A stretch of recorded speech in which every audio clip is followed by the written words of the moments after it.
Di video panjangnya itu ada, teman-teman ya. Teman-teman, kita bisa saksikan video utuh dari Pak Yusuf Kalla dari Masjid Kampus UGM ya. Ini video asli yang diposting 1 bulan yang lalu ya. Jadi ini sumber video aslinya dan durasinya itu ada 43 menit 10 detik. Coba kita dengarkan ya. Saya ambil di bagian yang menit ke 8.50 ya. Kita dengarkan dulu ya. Ada juga kena agama, walaupun didahului dengan ketidakadilan, kemudian akibatnya ke agama, kayak Poso, Ambon, DITI.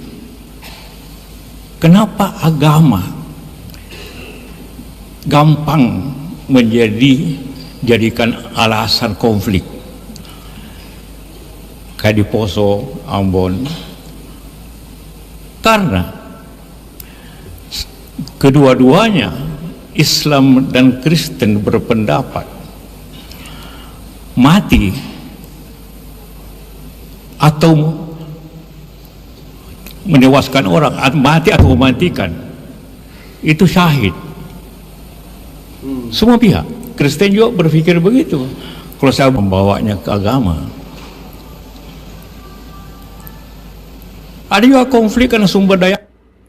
Nah, jelas kan? Jadi ini bukan AI dan ini sama sekali tidak diedit ya.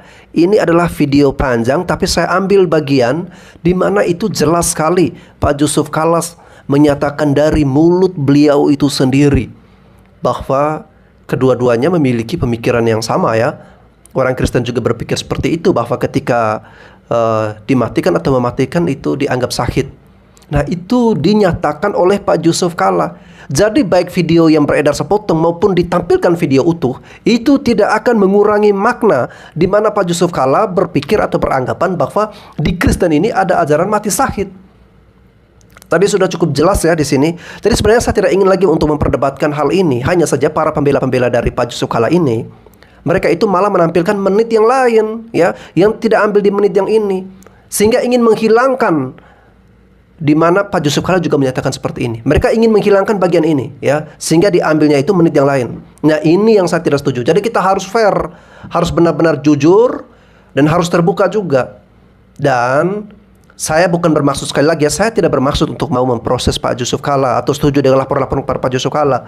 Tetapi dengan adanya berita atau informasi seperti ini, kita ingin Pak Yusuf Kalla harus menyampaikan permintaan maaf kepada umat Kristen atas kata-katanya yang keliru atau kurang benar ya, sehingga ini jangan salah dipersepsi atau diinterpretasikan oleh orang lain di luar daripada Kristen yang akhirnya berpikir bahwa oh ternyata Kristen juga ada ajaran demikian, padahal tidak seperti itu ya.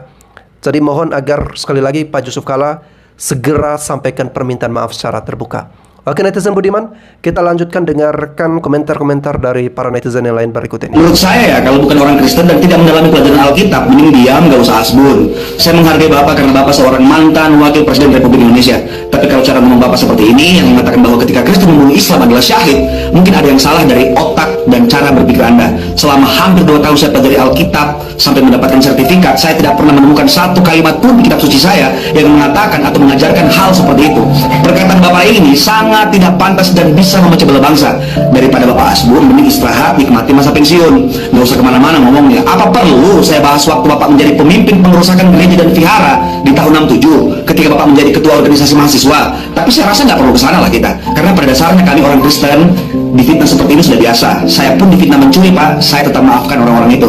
Jadi jangan membuat narasi sesat tanpa bukti data secara teologi. Yusuf Kalla buka peluang dialog soal laporan dugaan penistaan agama. Perasaan Ahok dulu nggak ada kayak gitu-gituan deh. Ya, pokoknya langsung salah, pokoknya Ahok salah.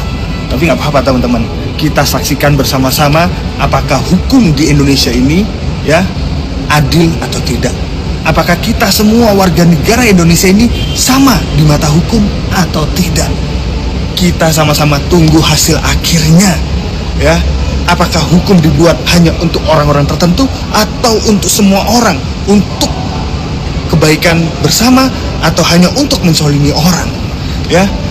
Apakah kasus ini akan berhenti di pintu dialog atau akan dihukum? Kita saksikan bersama-sama. Intinya pesanku satu. Foto atau berita-berita yang tidak seutuhnya, berita yang dipotong-potong, yang dicocok-cocokkan, foto juga yang dicocok-cocokkan. Gitu ya. Ini bos. Bentar.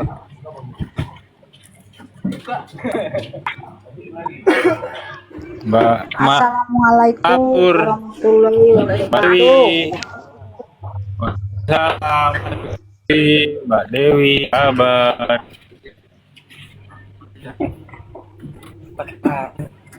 Ini bahasa Pak. Mbak Dewi punya omongan nggak sama Uri? Ada kata-kata buat Uri nggak ini? Nanti dulu nanti. Wes. Hah?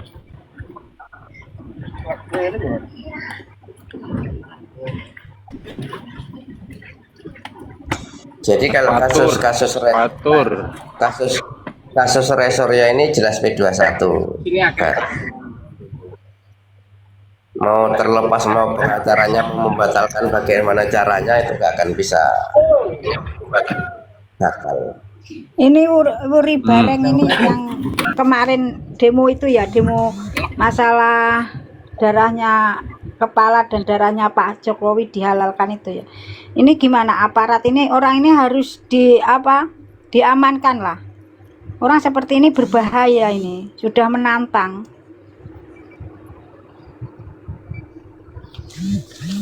Ada suara Ini nggak?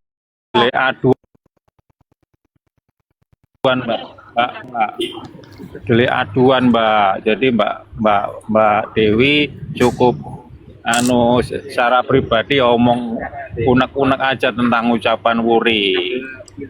Jadi Ya kalau kepolisian nggak bisa kalau ini. omongan ini loh Bang, kalau omongan saya ini orang ini membuat huru-hara, kegaduhan. Terus itu juga sudah melanggar undang-undang. Ya harus aparat kepolisian itu ya gimana gitu loh. Orang kalau Nanti seperti gini, ini dibiarkan kalau ya berbahaya ini. Betul.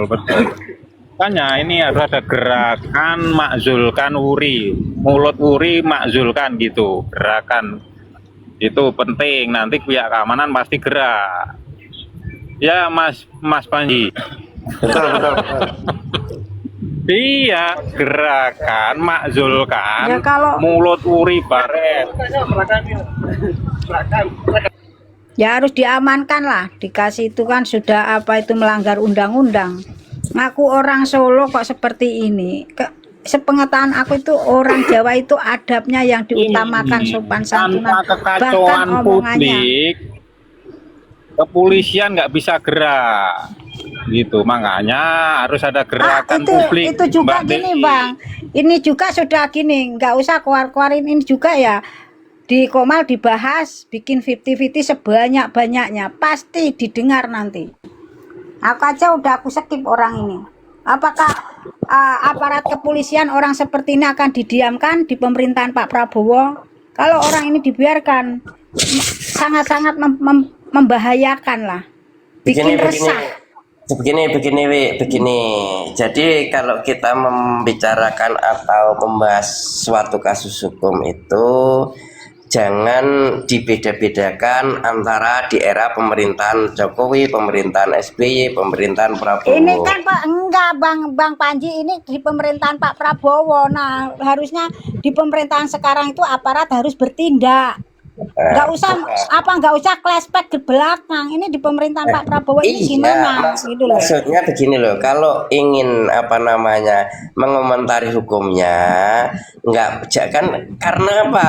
Karena suatu orang terjerat hukum itu kan ada pasalnya, dari bawah itu ada udah yang jelas pasalnya, udah jelas pasal pelecehan, bikin huru-hara.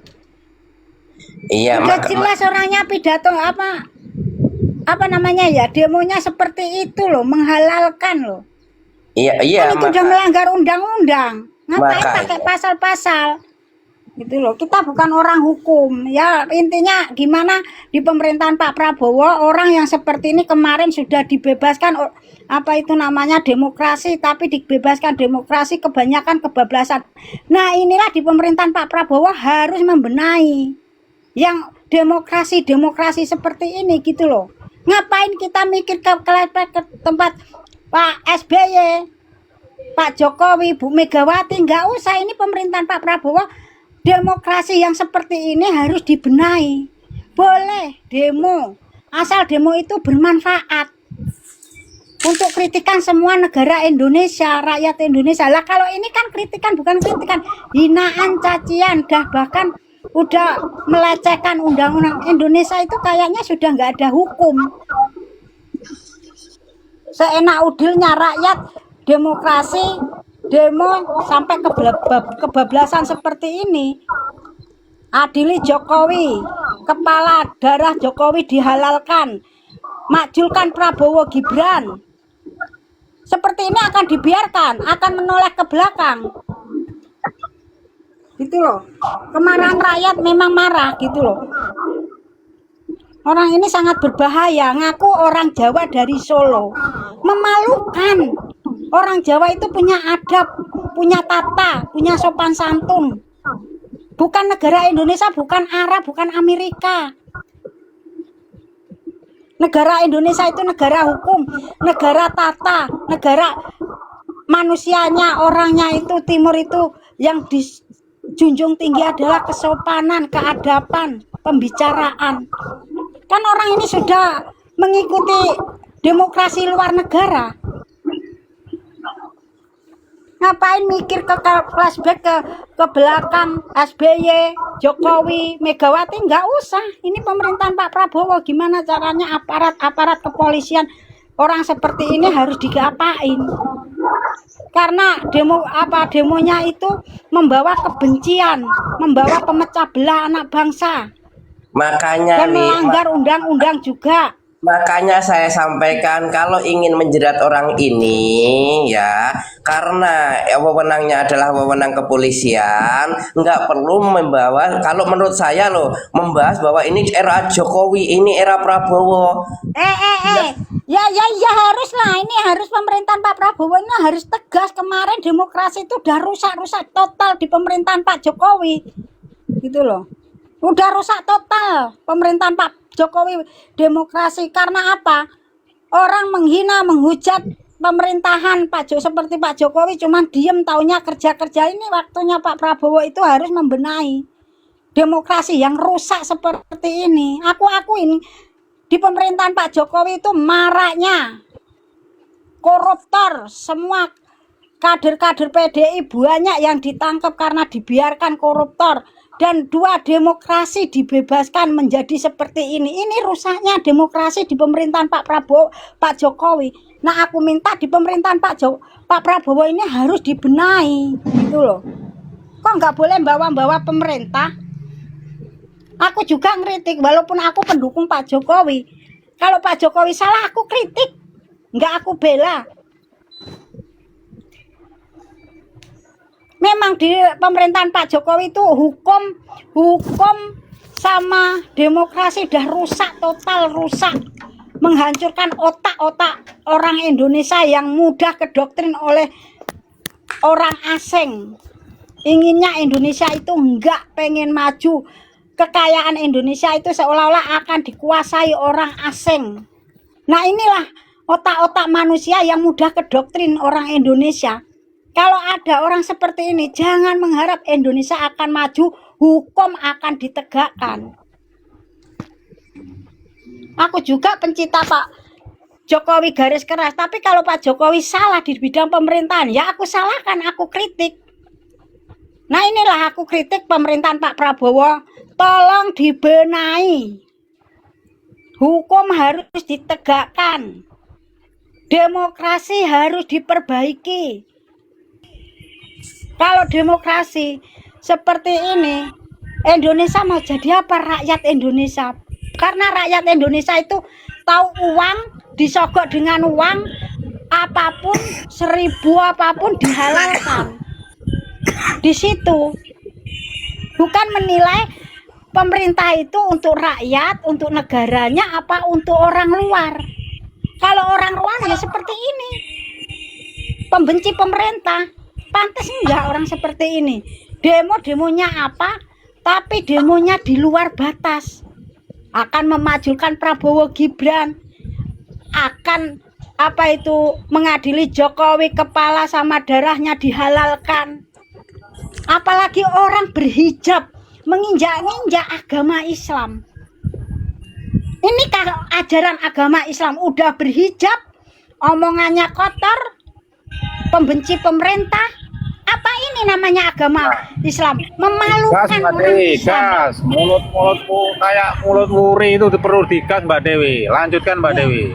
Orang seperti ini kah harus dihormati, harus gitu. Sudah berhijab, mulutnya juga memalukan Mulut agama wuri Islam. ini pujaan Apakah Dr. agama Islam Colin, mengajarkan Mbak seperti Dewi. itu? Udah perempuan lagi. Kalau mau menantang pemerintah nggak usah pakai hijab, nggak usah merusak demokrasi Islam, agama Islam, agama apapun yang nggak memperbolehkan orang seperti itu.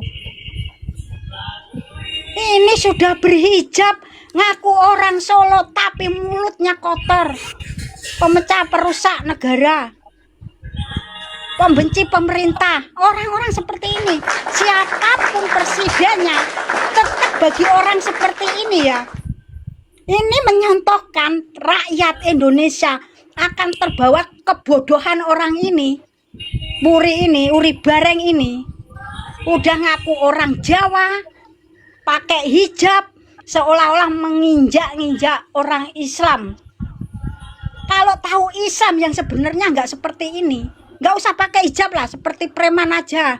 Kalau pembenci pemerintah sudah. Kalau orang sampai memalukan agama Islam sama non Muslim, heran aku. Orang seperti ini ya Pak Prabowo harus dikasih pelajaran. Jangan dibiarkan. Ini membahayakan negara Indonesia. Akan meracuni otak-otak orang Indonesia yang otak mudah kedoktrin dan mudah percaya. Aku dari kemarin ya melihat aja orang sudah berhijab, perempuan lagi omongannya seperti itu. Memalukan. Kita itu orang Islam malu loh. Malu. Nggak ada ajaran agama Islam seperti itu. Jangan melihat dari pemerintahan si A si B. Kalau pemerintahan itu salah ya kita kritik.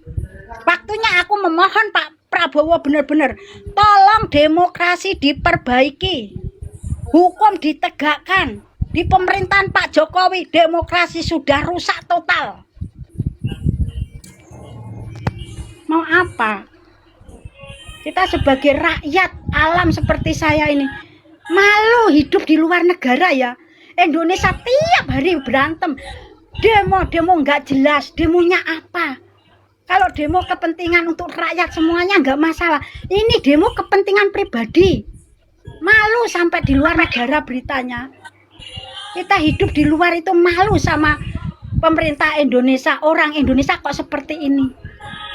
Kalau yang hidupnya di Indonesia di dalam negeri, taunya ya itu aja. Kalau yang hidup di luar negeri malu Indonesia ini rusak, sudah rusak total demokrasi. Nggak punya adab, nggak punya etika, nggak punya sopan santun. Demokrasi disalahgunakan untuk sewena-wena.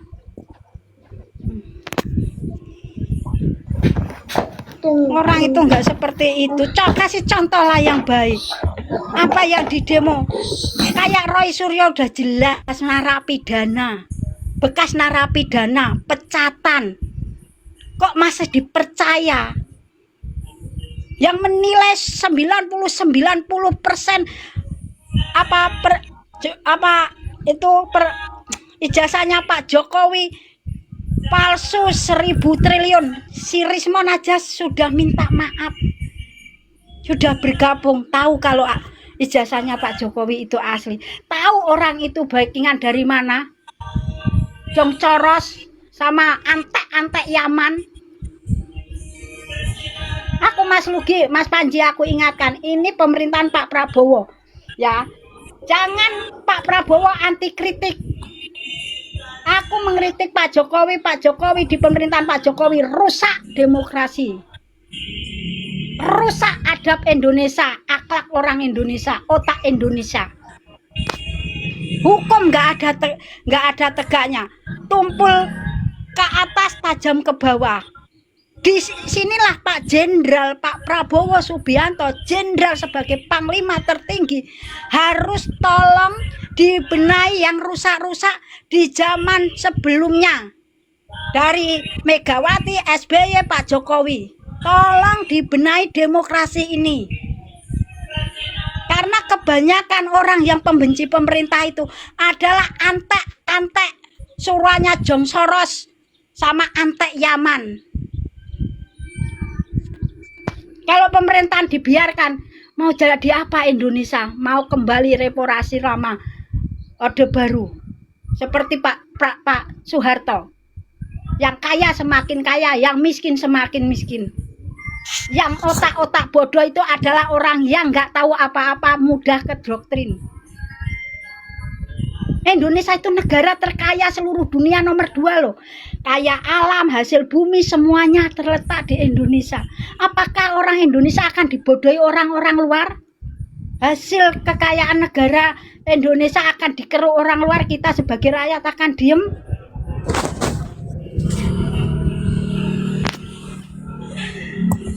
Orang kok seperti ini, memalukan ini si Wuri Bareng ini.